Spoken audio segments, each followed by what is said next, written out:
développer un canevas, on va dire comme ça, une sorte de matrice, hein, je crois que c'est affiché, vous pouvez voir, une sorte de matrice qui vous permet de pouvoir définir votre modèle économique. Qu'est-ce que cela, qu'est-ce que le business model Canvas de Harvard Business School contient? Il y a d'abord votre offre ou la proposition de valeur. Qu'est-ce que vous vendez? Voyez-vous? Qu'est-ce que vous vendez? Et après, qui sont vos clients? Est-ce qu'il y a un segment seulement ou vous avez plusieurs segments? Si vous avez plusieurs segments, quels sont ces segments-là? Quelle est la manière dont vous allez établir votre relation avec vos clients quand vous allez leur offrir votre service? Comment vous les gardez en contact? Comment vous les fidélisez, votre relation client? Quels sont vos canaux de distribution?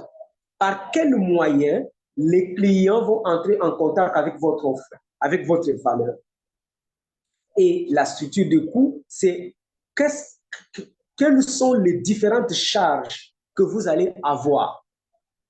Il y a des charges fixes, il y a des charges variables. Il y a les salaires, il y a les loyers que vous allez payer, il y a la matière première, les intrants, ainsi de suite.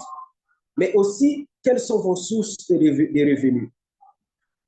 Comment vous allez vendre? Est-ce que ça sera à crédit? Est-ce que ça sera par abonnement? Est-ce que ça sera et à qui? Combien ils vont donner pour que vous puissiez avoir de l'argent? Combien ils vont payer? Quel sera le prix?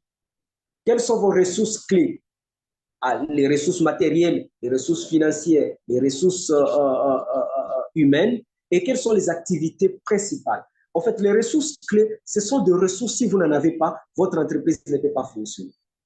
Et les activités clés, ce sont des activités qui vont faire le quotidien de votre entreprise. De sorte que si vous n'avez pas ça, vous ne pouvez pas opérer dans votre secteur, votre entreprise ne peut rien faire. Et quels sont vos partenaires clés? Les partenaires clés, ça peut être des fournisseurs, ça peut être juste les entreprises sœurs avec qui vous partagez de l'expérience, de l'expertise, ainsi de suite. Voilà. Ça, c'est le modèle, le contenu du modèle économique. Si vous avez le business model Canvas, pour ceux qui en auront besoin pour qu'on les explique, qui pourront toujours passer chez Vive Group hein, pour que justement nous puissions les accompagner à bien maîtriser cet outil et ça peut vous permettre de manager votre entreprise. Pourquoi? Parce que quand vous modifiez un élément